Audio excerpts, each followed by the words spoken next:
What you're looking at is an 8-foot tall, 30,000 foot long privacy fence. Sorry, dust fence, being installed around the destroyed remains of Lahaina, what was once the capital city of the Kingdom of Hawaii, now nothing more than an ash heap. This fence is supposedly being put up to protect the residents of Maui, the ones that weren't burned alive last month, from hazardous waste in the form of harmful dust and particulates that could be kicked up into the air during the cleanup operation. Interesting that none of the workers who would be directly exposed to these harmful dusts are wearing masks. Anyways, as you can see from the thumbnail and or title of this video, many people believe that the truth about what happened in Lahaina is being covered up. And if I'm being honest, I think the official story is dubious at best. And now, with low-level government employees being hung out to dry by their superiors, quietly resigning to avoid scrutiny, and a new emergency proclamation prohibiting not only filming the burn sites, but even threatening arrest for stopping anywhere near Lahaina, now labeled as an exclusion zone or ground zero, people are starting to ask one very important question: why? So in this video, I'll be covering all the facts, sketchy behavior, and comments made by local authorities, and of course, all the conspiracy theories I can find regarding the swift destruction of Lahaina in Maui, and the cover-up that is supposedly currently ongoing. Just a quick disclaimer, just because I cover something doesn't necessarily mean I endorse or believe it. I'm just going to present what I can find with the utmost respect for the dead and the survivors. At this point, we know at least 114 Lahaina residents passed away in this tragedy, many of them children, which is why I'm covering it. Something about this whole thing is extremely fishy. Actually, there's quite a few strange decisions made by authorities and coincidences here. And if there are responsible parties out there wreaking havoc on innocent people, I think it's worth looking into. I'm Max Powers. This is Parasite TV. Let's get into it.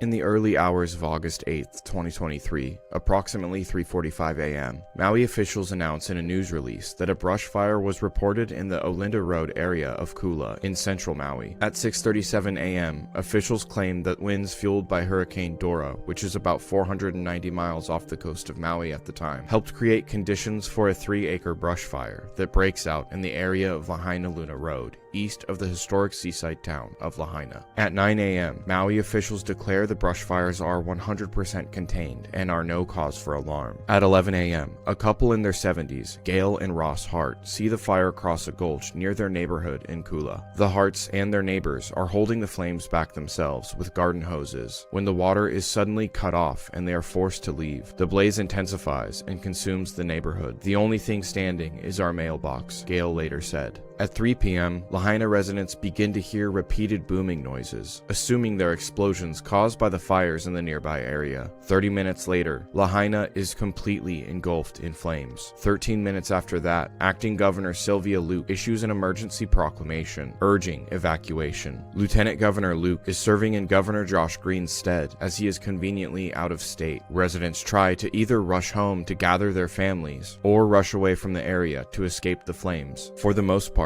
neither are successful due to roadblocks, both set up by police and by utility vehicles, completely blocking the paths out of the doomed area. At 5:38 p.m., smoke surrounds boats at Lahaina mooring field. People are trapped. Boats, cars, and gas stations are exploding. Everything is burning. 5:41 p.m., a Lahaina retail area is swallowed up by thick black smoke and flame. The roads never open, and as the flames grow closer and the heat intensifies, people begin fleeing into the ocean. By 7 p.m., most of Lahaina is rubble as flames ravage the Lahaina harbor and explosions are heard every few seconds. Amid the rush of fierce winds, Lahaina resident Brian Sizemore sees at least a dozen bodies floating in the water. 3:30 p.m. the next day, 24 hours after Lahaina was set aflame, Maui officials confirmed that a, quote, federal team had arrived on the island to assist with search and rescue. Surviving residents begin discovering the aftermath of the violent destruction, finding streams of liquefied metal dripping away from cars, some of which contain the ashen remains of entire families within. Saturday, August 12th, authorities confirm all fires are 100% contained. The death toll is unknown, and hundreds are missing, presumed to be under the rubble of the destroyed city. Monday, August 14th, police confirmed 99 fatalities, with only about 25% of the affected area being searched. In a matter of hours, a beautiful seaside community resting on long-coveted coastal land, the ancient capital city of the Kingdom of Hawaii has been reduced to rubble and white ash. The community, desperately in need of shelter, supplies, and answers, struggles to survive, while the rest of us watch in horror and begin to wonder how this could have happened. In the immediate aftermath of the fire, the roads into the affected areas remain blocked, preventing volunteers and organizations from entering to provide aid, supplies, and food to the survivors, and preventing many people that were seeking shelter outside the area from leaving it up to an organized, determined few to bring in supplies by boat, jet ski, and plane, all while having to avoid authorities, who on more than one occasion attempt to intercept supplies and prevent volunteers from entering the area. Just a few days after the fires were put out, the rubble still smoldering, the governor of Hawaii, Josh Green, announced in a press conference that he was exploring options for the state to take over ownership of the land in order to build workforce housing or a memorial, and sending those displaced by the fires to live elsewhere. I'm already thinking about ways for the state to acquire that land so that we can put it into workforce housing, to put it back into families, or to make it open spaces in perpetuity as a memorial to people who were lost. Practically telling the community that had just lost everything they owned that they would also indeed be losing their land. Before all of the families whose children are still missing bury their family members, before the authorities can even answer what the death toll is, and before any government official has made any real attempt to help the community, they are holding meetings with developers to talk about the possibility of waiving restrictions and speeding up the permit process so that the county can begin construction on whatever projects they see fit without consulting the people whose land was just razed by hellfire. What happens when there is a major disaster and loss of life, and officials not only fail to communicate, but even worse, try to stifle any communication about what's happened, is people are left to wonder and investigate themselves, leaving us with many of the questions we'll be going over today. Before we get to any theories, I think we should talk about a few things that aren't theories, but facts, backed up by witness testimony, official admittance, and superficial media coverage in a segment I call Roadblocks, Sirens, and Water. First, the roadblocks. According to multiple eyewitness survivors, in the midst of the chaos, as the fires ravaged the area around Lahaina and grew closer and closer, residents began trying to evacuate, most of them trying to use the main paved road out of town, Highway 30. But Highway 30 was blocked by a police barricade, and the residents were guided back into town and corralled down onto Front Street, being told that's where they'd evacuate from. Well, this is Front Street now. Very few of the people that were ushered into Front Street to evacuate were actually able to do so because of various police roadblocks, downed trees, downed power lines, and roads blocked by utility vehicles. The people that made it out did so by driving up onto the sidewalk, through yards, around police barricades, and on dirt roads to get up over the fires. Listen to these eyewitness accounts of what happened. I was in my truck going to check on some customers' properties, and all of a sudden all the roads were being blocked off right in front of me, and from the cops, and I would go to the next street and that would be blocked off, and the next one, and they just blocked everything off, forced everybody down on Front Street, in which then the flames were coming over our vehicles, not on our vehicles, but the flames are coming over top of our vehicles. What street are you on at this point in time? Front Street. You're on Front Street Yes. itself? Yep. So you got directed onto Front Street? Yep. Where did you start when you started this journey? I was going down the highway, and they blocked it off and wouldn't let me go any further. So you were coming from Laniapoko? No, I was coming from Waiakuli. Why? Okay, so you're heading Going down the you're highway. heading south. And then they stopped us from going up on the bypass. Then they wouldn't let me go past the bypass to the other exits to go up there. So you couldn't go up the bypass? No. And then all of a sudden they said, everybody's off, get off this highway, go down this way, down into town. Then they started blocking everything off there, and then you were down on Front Street, and I got all the way down to Safeway. And So you got corralled onto Yes, Front Street. You yes. started on the Honopilani Highway. Yes. And you ended up on Front Street. Yes, couldn't go anywhere. They just said, go north, go north, go north. And then when we got on Front Street, embers were coming over the buildings and landing on our vehicles. And we're all in a line trying to get to the end of Front Street to go north, like they told us to, not knowing that the police blocked off the end of Front Street so nobody could move. And then everybody panicked, and they all started everybody went up on the sidewalks and through yards, took out the other lane. And then all of a sudden nobody could move anywhere. So all I did was try to inch my way over to another yard and drive up through a sidewalk, come back around, and then I went the cops were moving around one exit, so I ended up getting up on the highway, even though they tried to direct me another way, and then I hightailed it to home. All the way from Safeway to the chart house, not one car had moved. And I was wondering what was stopping the traffic. Well, it was a policeman. And I got to the end and I looked up north, there were no obstructions, there was no reason to keep those cars there. Are you serious? I'm serious as a heart attack. And I said, what are you doing? He goes, well, I'm under orders to keep them here. And I said, the fire is right around Safeway. It's going to hit Front Street. You know, these people got to get out of here. And he said, I'm following orders. No way. And so I just kept walking. Well, maybe he knows something I don't. When he was later heading home through Lahaina town just before 3 p.m., he hit this roadblock on the southbound highway at Kapuna Kea before the Cannery Mall. Herzog backtracked to where Front Street meets the highway. At 3:19, his camera shows a police vehicle blocking access to the highway at Papalaua. At 4:26, Herzog abandoned his car at Kingdom Hall and walked to Mala Wharf. The highway was completely shut down for 2.5 hours at Keawe Street until at least 5:24 p.m. Traffic routed towards Front Street.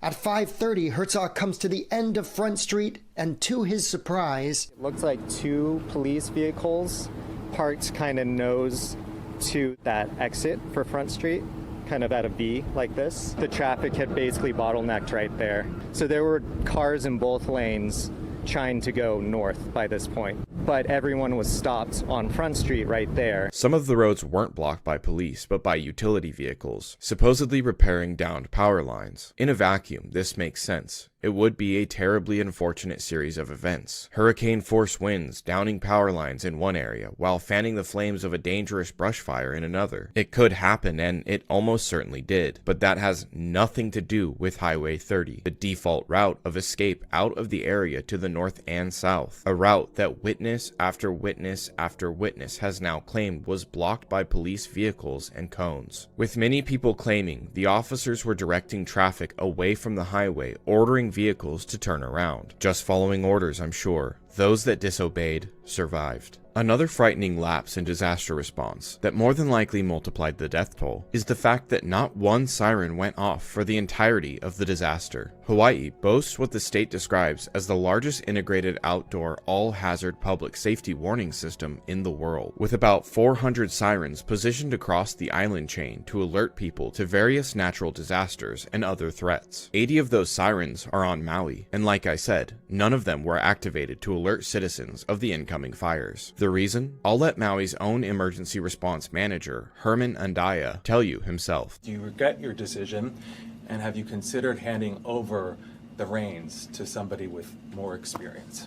To say that I'm not qualified, I think is incorrect.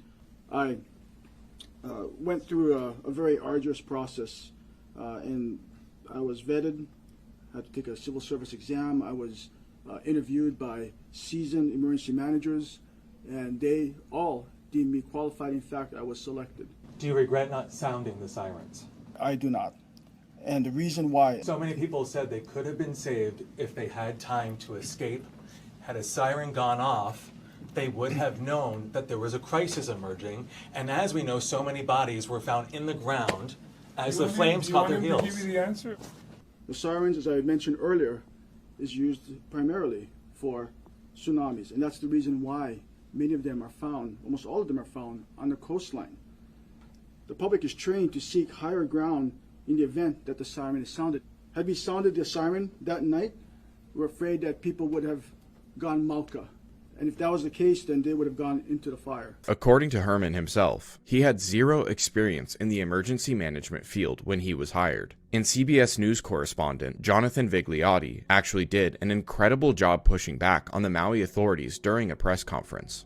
So, not only were there no alarms sounded, but Andaya vehemently defended his choice to not alert the people of Maui based on the lie that these sirens are only for tsunamis. A quick aside, that man who sort of angrily interrupted is Maui Mayor Richard Bisson, and I think the tone kind of reveals a lot about how any real journalists who ask tough questions have been treated by Maui and federal officials, but more on that later. So, According to Maui officials, they intentionally chose not to set off sirens because they believe that this would cause panic and raise the death toll even higher. Reason being that the sirens are only used to alert people about tsunamis, to which the proper protocol would be to go inland and seek higher ground. And in this case, that's where the fire was coming from. The only issue is, this is patently untrue. Hawaii's own emergency management website details fast facts about the system, which they call the All Hazard Statewide Warning Siren System. Emphasis on all hazard there. In my opinion, the most pertinent fast fact detailed on the site is this one. The All Hazard Siren System can be used for a variety of both natural and human-caused events, including tsunamis, hurricanes, dam breaches, flooding, wildfires, volcanic eruptions, terrorist threats, hazardous material incidents, and more. The siren system was designed for and has been used in several different scenarios, including fires. Several residents have claimed that the sirens would have alerted them, giving them at least a precious few moments to evacuate before they were completely surrounded by the fire.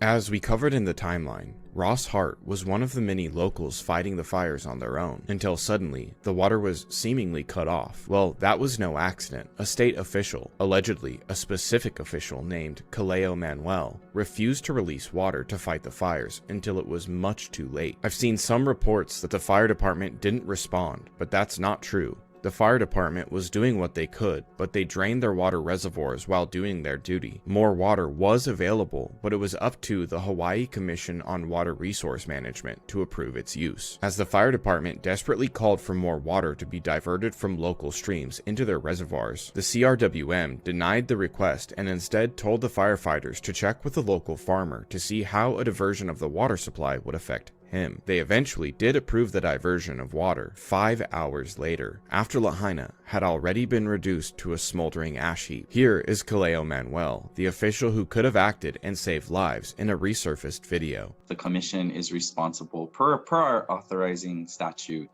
to protect and manage all water resources in the state. One Water is like taking it and looking at it from a holistic system perspective, and that's not any different than how Hawaiians traditionally managed water. You know, in essence, we treated Native Hawaiians treated water as one of the earthly manifestations of a god and a kua kane. And so that reverence for a resource and that reciprocity in relationship was something that was really, really important to our worldview and well-being, right? And living in an island, isolated from other, civilizations. If it seems like his response is him saying a lot without really saying anything, you are correct. On a secluded chain of islands, fresh water should be revered, but not while your people burn to death by the hundreds. Manuel has declined interviews and was reassigned to a different position 1 week after the fires, but is now apparently suing for his position back. Roadblocks set up by police, blocking the highways and Front Street, herding thousands of people onto one street, directly in the path of a massive, fast-moving wall of fire. Water, denied to those brave few who stayed behind to fight the fires. Sirens, the most basic level of protection, intentionally left silent, without any conspiracy theories whatsoever. The facts and witness testimony seem to shed light on a horrifying possibility. Were these fires allowed to destroy Lahaina, burning untold numbers of innocent civilians to ash? With just these details, the public faith in their local government should be completely shaken. Some will call it gross negligence, but many others, including local survivors of the fires, feel as though certain aspects of the disaster were intentional.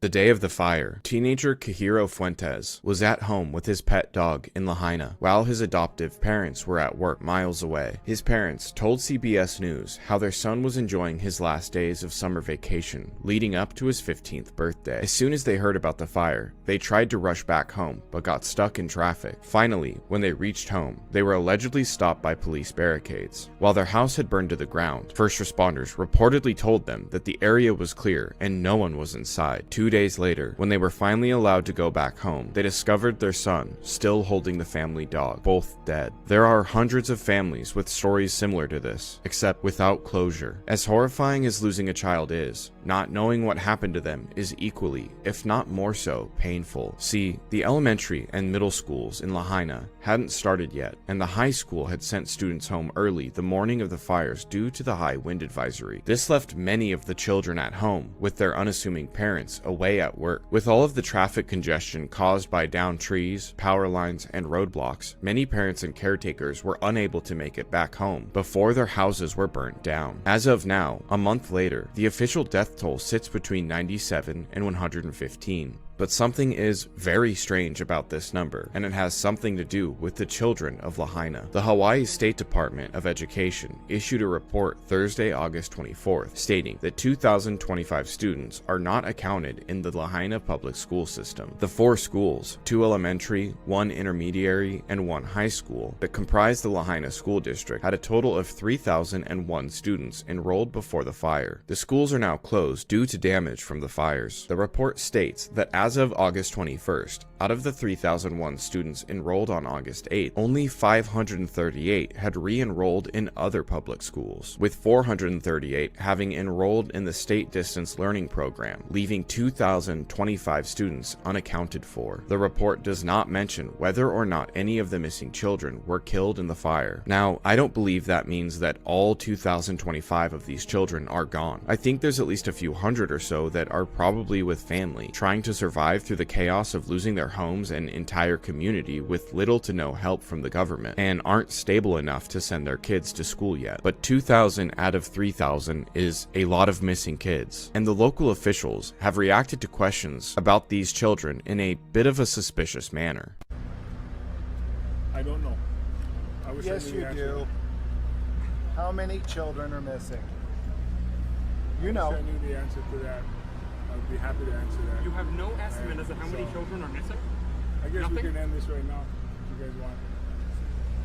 Sorry, This is one of the biggest questions that the people of Lahaina have, but you don't want to answer. It always takes 1 or 2 to ruin it for everybody. Please, this is our first one. This is our only Well, we opportunity. could say that about you. You ruined it for everybody. You're welcome to say it. You're the media. You can say whatever you want. You're a disaster. All right. Okay. You've been the worst mayor we could possibly imagine. You won't even wait. Respect what? This is the most dismal response we've ever had. You won't wait for your turn. You want to shout over these guys that are legitimate. Why don't you give them the real answers then? Give them the real answers. That's not his question. Let him. Yeah. You can go. Yeah. Oh, sorry.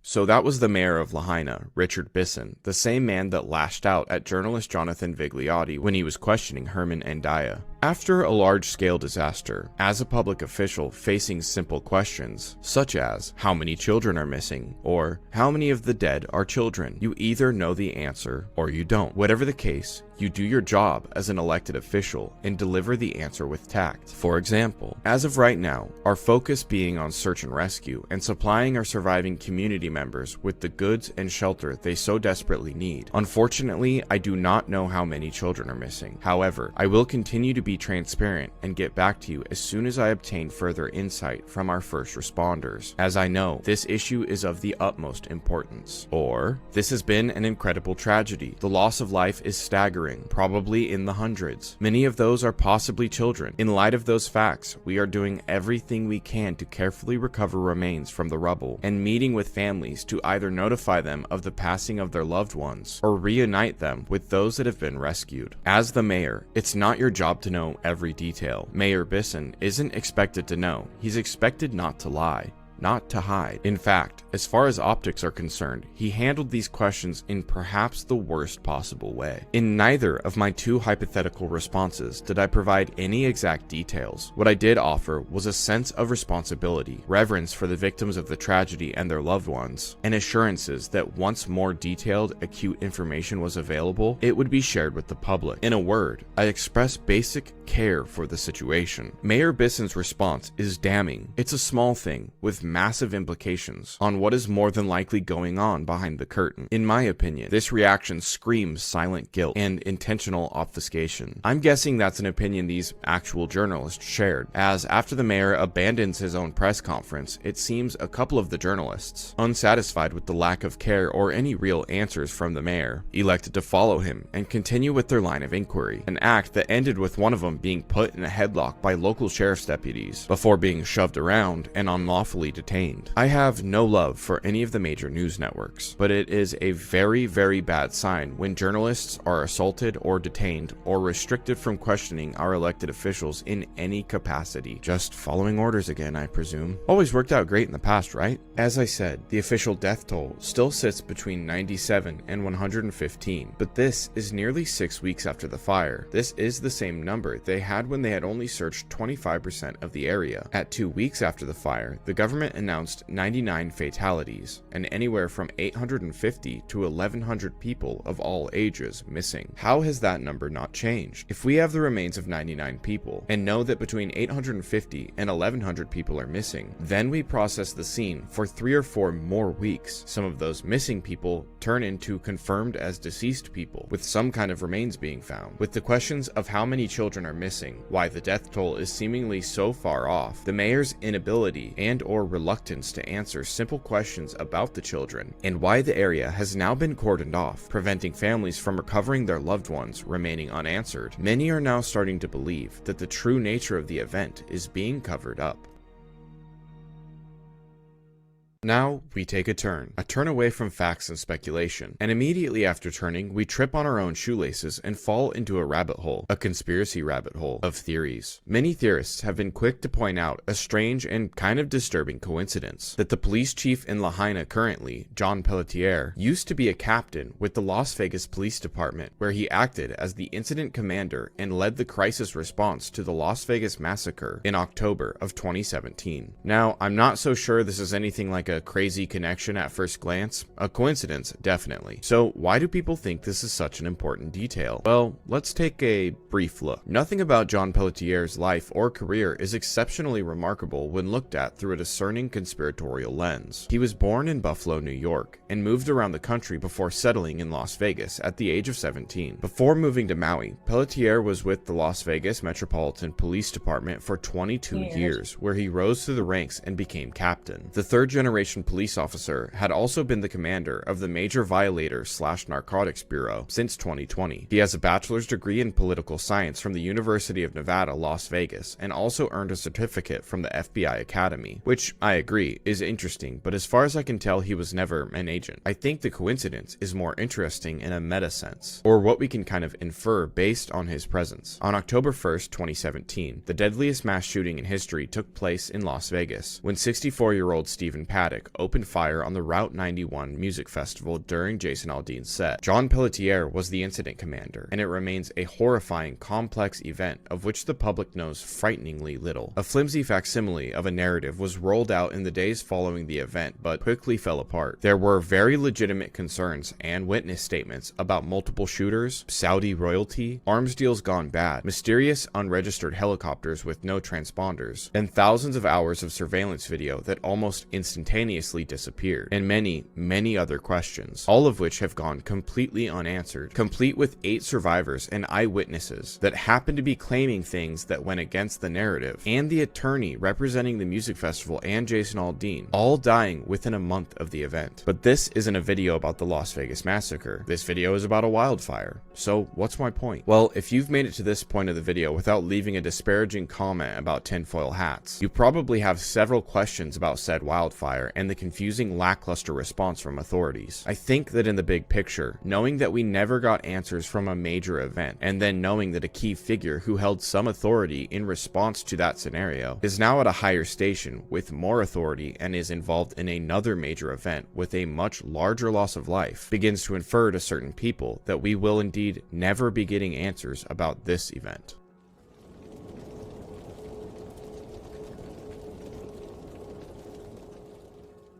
As the smoke began to clear in Lahaina, Stu Peters posted this picture to X with no caption, inferring that the fires had been started by a directed energy weapon. As soon as he posted it, the masses began rolling their eyes at crazed conspiracy theorists once again. As it was very quickly pointed out, this was an edited version of a time-lapse photo of a Falcon 9 launch in Florida, which is unfortunate because it's these kind of posts that make people believe that directed energy weapons, or DEWs, don't exist, and they They definitely do, and they have in some form or another for a very, very long time. For real, it's not a secret. I literally don't know how to make it any clearer than the government's own site, airforceresearchlab.com, and I'll just read it right off the site. The AFRL Directed Energy Directorate operates two major telescope sites that are used to advance SSA technologies. One of these sites is located on Kirkland Air Force Base, New Mexico, and the other site is located on Maui, Hawaii. The Maui site is called the Air Force Maui Optical and Supercomputing, or AMOS site. The AMOS site consists of two facilities that conduct SDA operations and research and development. The first facility is the Maui Space Surveillance System, and the second is the Maui High Performance Computing Center. Research thrusts at the AMOS site include satellite detection and identification, atmospheric compensation, and resolved imaging, astrodynamics and orbital metrics, sensor development, and laser propagation through the Earth's atmosphere. The US government and ostensibly other governments have been experimenting with this technology for decades.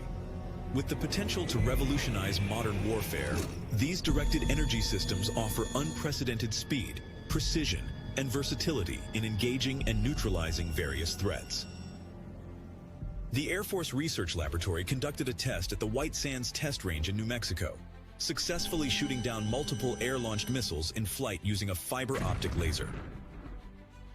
If airborne lasers prove to be as viable and effective as anticipated, future laser weapons could have a profound impact on aerial warfare.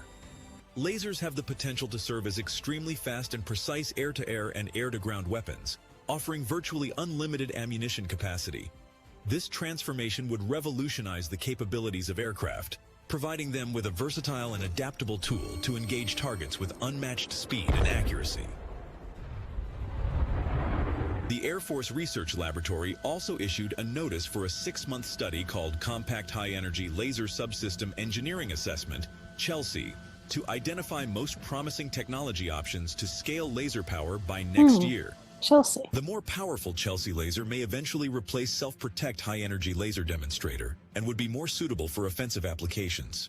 The Air Force desires an internal or conformal laser mount for its upcoming 6th-generation fighters, which would hug the airframe without compromising their aerodynamic and radar stealth characteristics. Almost 20 years ago, we had the Boeing YAL-1, which was an airborne laser testbed weapon system, a megawatt-class chemical oxygen iodine laser mounted inside a modified military Boeing 747-400F. It was primarily designed as a missile defense system to destroy tactical ballistic missiles. The aircraft was designated YAL-1 in 2004 by the U.S. Department of Defense. The YAL-1 with a low-power laser was test-fired in flight at an airborne target in 2007. A high-energy laser was used to intercept a test target in January 2010, and the following month successfully destroyed 2 test missiles. That is one example out of dozens of research and development projects that are being deployed today. But just because DEWs exist doesn't mean they were used on Maui. So what is causing people to claim that they must have been? Well, it's probably a combination of several different things. During this segment, please keep in mind that a wildfire with plenty of dry fuel and oxygen burns at about 1,472 degrees Fahrenheit. First of all, you may have seen videos showing aluminum that had liquefied and began streaming away from the cars that were being melted down into pools of liquid metal. Well, one of the reasons people believe this is so strange is that aluminum melts at 1,220 degrees Fahrenheit, but asphalt's melting point is about 340 degrees, and none of the asphalt is melted or deformed in any way. Now, that by itself wouldn't convince me, as there's no fuel source on the asphalt that would cause it to burn for an extended period of time. But in a car fire, the gas tank will explode and the car will burn, but you never see this, streams of liquid aluminum running away from the car. Another reason is that John Pelletier, the police chief, has confirmed that all deceased persons that are being recovered are John or Jane Does, because the remains are nothing more than ash heaps, sometimes with bits of bone. When we find these, our family and our friends, the remains we're finding is through a fire that melted metal. We have to do rapid DNA to identify them. Every one of these 89 are John and Jane Does. So when we pick up the remains and they fall apart, and so when you have 200 people running through the scene yesterday, and some of you, that's what you're stepping on. I don't know how much more you want me to describe it. The issue with that is described in this video by a former funeral home owner. So as a former funeral home owner and licensed funeral director for over 2 decades, I worked very extensively and closely with our local crematory. I was taught by that crematory that they need to cremate in between 2,000 and 3,000 degrees Fahrenheit. So the question is, how hot were those fires to be able to incinerate or cremate human remains? We know that it was at a higher level than 1,500 to 2,500 because it melted the rims on the vehicles. Why are there no bodies in the cars? In which he describes that he was taught that when cremating a human body, the temperature needed to be between 2,000 and 3,000 degrees in order to effectively and completely incinerate the remains. A quick Google search shows that even at these temperatures, in a closed, controlled environment designed to turn a body to ash, the process still takes 2 to 3 hours. Although the brush fire that led to the fire in Lahaina started at roughly 6 a.m., and the final fires weren't contained until the next day, no one structure burned for that long at that high of a temperature. Most people that die in a house fire or in a forest fire leave a body behind. Again, you can Google it. Most fire deaths are not caused by burns, but by smoke inhalation. Often, smoke incapacitates so quickly that people are overcome and can't make it to an otherwise accessible exit. All of the people that passed away in their cars waiting at the roadblocks, all of the people that passed away at home unaware that either there was a fire or unaware of how close it was, there are no bodies. There's only ash. The point being that whatever caused these fires was anomalously hotter than a wildfire, or something else was melting things during the fire. Then there's the blue theory.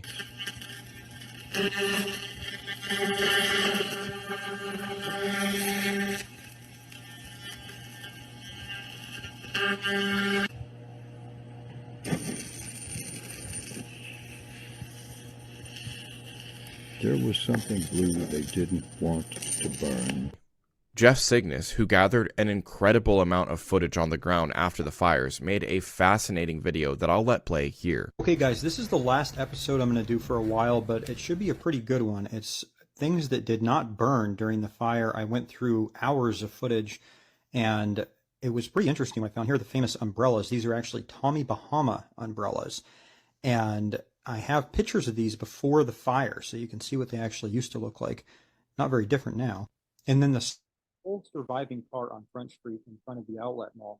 And I actually found another sole survivor car the other direction. It's a little bit further south on Front Street, which I didn't notice at the time, but here it is right here. You can see it on the left in this frame. Here. The theory being that whatever DEW technology has allegedly been deployed operates on a certain frequency, and that frequency has no effect on certain shades of the color blue, somehow. I'm going to be honest, I don't understand it, I'm not a scientist, but it is very strange. When a wildfire blows through a town, there will inevitably be items that survive untouched, but it becomes a little strange when they're all without fail the same color, nearly the same shade of blue. Some of the footage I've shown earlier in the video, including some of the testimony about roadblocks, was gathered by Eric West and posted to his YouTube channel, Hawaii Real Estate. As you could probably guess, before the fire, his page was dedicated to real estate opportunities in Hawaii. Since, he has completely dedicated himself and his channel to interviewing survivors of the disaster, getting their stories out there, and investigating the strange circumstances surrounding the fire, and has raised nearly $1 million for survivors. Eric doesn't focus on conspiracies or anything like that. He just points out what's been going on. Like Jeff Cygnus, he's also explored around and pointed out very strange burn sites where cars have basically been liquefied, even when nowhere near any of the fires. But most interesting to me was a couple weeks back. He stood on the highway outside of Lahaina to get some footage of Lahaina from a distance, and this is what occurred. Just so I get it for the record, people are asking why we can't park and look at these images and take pictures. I just need to know what the law is that says we can't do it. What law? Population cannot park or walk on a bike path. What law do I reference? What law do I reference? Do I know what? Can you state what law? What regulation? You're not going to tell? No, Okay, so it's a proclamation. Okay, thank you. Emergency proclamation. Oh, can I get your name and badge number, please? Name and badge number? Name and badge number? 1, 2, 3, 4. Let me count this again. 5. I was asking what law it says I can't stop there and take pictures of Lahaina. We're on the very edge of Lahaina. We're not even anywhere over the town. It's on the very south end. As you can see, at this point, the police are not allowing anyone to even stop on the side of the highway, invoking this emergency proclamation. And after this, I noticed some of Eric's videos and live streams, mostly the ones involving some of the more contested issues, like the melted cars, roadblocks, and bizarre police behavior, have been taken down. It makes one wonder if Eric was contacted or threatened and told to remove this content. Jeff Cygnus has also stated several times in his videos that he has been contacted, threatened, and has even now left the state in order to be able to freely release videos covering the subject, going as far as warning anybody that means him harm that other people have his credentials and will continue to upload the footage if something happens to him. I cover all this in this section of the video because the authorities are clearly hiding something to do with the remains of the fire, some sign left behind in the wreckage, under the guise of not wanting anyone to get too close to what they're now calling ground zero in Lahaina because of toxic hazardous waste, like paint and batteries.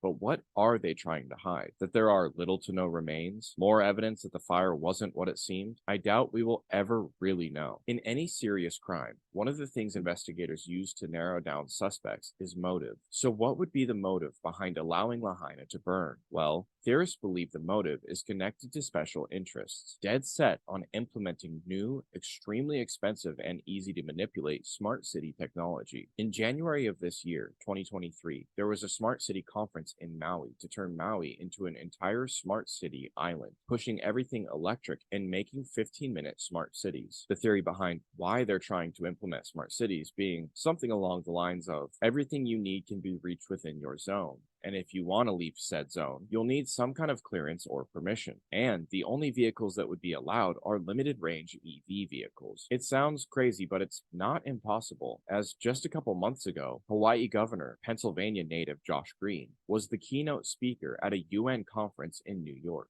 We were the first state to mandate 100% renewable energy for electricity. So it's, again, an opportunity as a small state with technically a small footprint, but we do punch above our weight a little bit because of our position in the Pacific. The island community was very skeptical about this idea, which has been kind of being pushed on them since way back in 2011. And on September 25th, there's supposed to be a Hawaii Digital Government Summit in Honolulu. The website used to detail how one of the things that would be discussed is the use of AI to regulate everything from law enforcement to electricity distribution. Now in its place lies a context note reading, misleading social media posts have been circulating, falsely asserting that the Hawaii Digital Government Summit, which is held in Honolulu each year, is aimed at transforming Maui into the first smart island. These claims are incorrect and do not align with the summit's annual focus. But that's not exactly accurate. As I said, there has been a push in Maui specifically to make it a smart island. Between 2011 and 2016, Hitachi partnered with Mizuho Bank and Cyber Defense Institute, Inc. began operations on Jump Smart Maui, short for Japan-US Island Grid Project. The following are excerpts from JumpSmart documents. The state of Hawaii has been placing a priority on the promotion of renewable energy and EV in its energy policy in order to build a smart community in consistence with Hawaii's energy policy goals. The objective of JumpSmart Maui has been specified as below to create a mechanism to sustainably popularize renewables and EV. Direct load control. The program to control electric supply load from outside was implemented in Phase 1. The load in this context includes EV as well as electric water heaters installed in households. Also, when a sudden power supply shortage has occurred, such as a sudden drop in wind generation output, electric water heaters receive a signal and interrupt the power consumption. This is called emergency adjustment operation. In general, energy is difficult for the non-expert to understand because of the technical jargon and complicated theories. Also, the understanding for new technologies like renewable renewable energy and EV has not spread enough in Maui. Therefore, some people are still skeptical about them. So in their own documents, accounting for the details of the project, they openly state that the goal is for the entirety of Maui to be one smart community,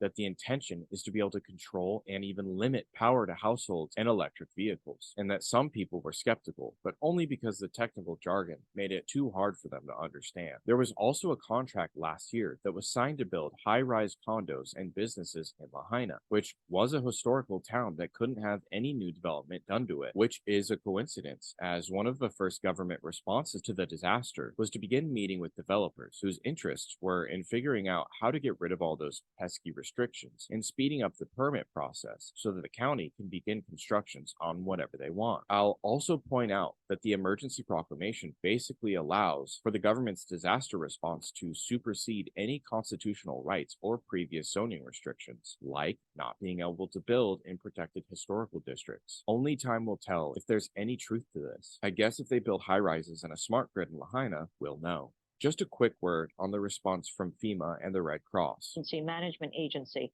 or FEMA, had staged a fake news conference Tuesday with agency staffers posing as news reporters. Had its own employees, you see them sitting down right there, pretend to be reporters and ask the questions. This is an excerpt of the fake news conference where the FEMA staff asked their boss, well, friendly questions. Are you happy with FEMA's response so far? I'm very happy with FEMA's response so far to make sure that we understand the situation and can bring the right support to the state. This is a FEMA and a federal government that's leaning forward, not waiting to react. And you have to be pretty pleased to see that. And ask Governor Schwarzenegger what he thinks about FEMA's performance. He'll tell you the same thing, that he couldn't be more pleased how FEMA recognizes the role the federal government is facilitating that effort to the benefit of the state, the communities, and those disaster victims in California. We have to be really proud at the way our FEMA team is pulled together. So I think as a nation, people should sit up and take notice that you have the worst wildfire season in history in California, and look at how well the state and the local governments are performing. Look at how well we're working together between state and federal partners. It's a good thing to see, and it should be reassuring to the American public that if a disaster does strike our country, whether it's California or hurricane in the Gulf Coast, that we'll do the same thing. We'll pull together to support state and locals. Being questioned by, well, the country thought they were reporters, but they were FEMA staffers posing as reporters. Homeland Security Chief Michael Chertoff called the stage news briefing, quote, one of the dumbest and most inappropriate things I've seen. Tuesday, FEMA's deputy administrator held what was called a news briefing to talk about the California wildfires. And from what we understand, the questions were posed not by reporters, but by staffers. And that distinction was not made known. Is that appropriate? It is not. It is not a practice that we would employ here at the White House, or that we certainly don't condone it. We didn't know about it beforehand. FEMA has issued an apology saying that they had an error in judgment. It's not something I would have condoned, and I'm sure will not do it again. You'll have to ask that. The organizations whose job it is to collect and disperse life-saving supplies, aid, and disaster relief to victims, time and time again have been accused of withholding those supplies. These organizations are mostly funded by taxpayer dollars. They don't get paid per life saved. They get paid to exist. The trend with FEMA and the Red Cross seems to be a disaster occurs, they show up to justify their existence, to continue earning taxpayer dollars. They hoard supplies which are later found in storage units, rinse and repeat. Now, I'm sure there are great people working within these organizations, but the lion's share of disaster relief in Lahaina seems to have been organized by tireless citizens. Ty Lenny is a daring big wave professional surfer and a Maui native, and he says he's been forced to lead a citizen-run recovery effort, one of many on the island, because the government's response, by contrast, has been inadequate. People in the fire zone telling him they haven't seen a government employee in days. We were kind of sitting back waiting for help to arrive, and then nothing was sort of happening. We were just in shock. But what was that tipping point for you when you realized government is not going to be able to respond the way locals can? When I started getting texts and messages from friends on the other side saying, hey, no one is here. Do you know anyone you can call? Can you help us? We just took it upon ourselves like, okay, we could probably do a full day to hold our friends and family over before the caravan arrives with everything. And it was just like day after day. Where are they? I haven't seen one state, one county, one federal official at any one of the donation hubs where people are most suffering. As you can see in the clip, an exhausted pro surfer who can barely keep his eyes open speaks his truth, while the pampered, well-rested reporter attests to the government's truth, which is, they're lying, we showed up. We're here. Well, being there doesn't help. Helping helps. It's seemingly becoming more and more obvious as the years go by and we get closer and closer to some kind of horrifying self-inflicted societal collapse, that the lies get thinner, almost translucent. It's not up to the authorities and the media to really even try to lie anymore. It's just up to you to not look into anything. It's your job to ignore harsh truths. In danger of sounding pretentious or even speaking out of turn, I'd like to end the video by saying this. From the stories of heroics during the fires to the strong sense of community amongst the survivors in the following days and weeks after the disaster, it would seem as though Lahaina is not a place but a people. Their homes are gone, their belongings destroyed, their businesses and schools in ruin. It's too late to save any of that, but to further strip these people of their constitutional rights, inalienable, I might add, dispersing these great people from their own land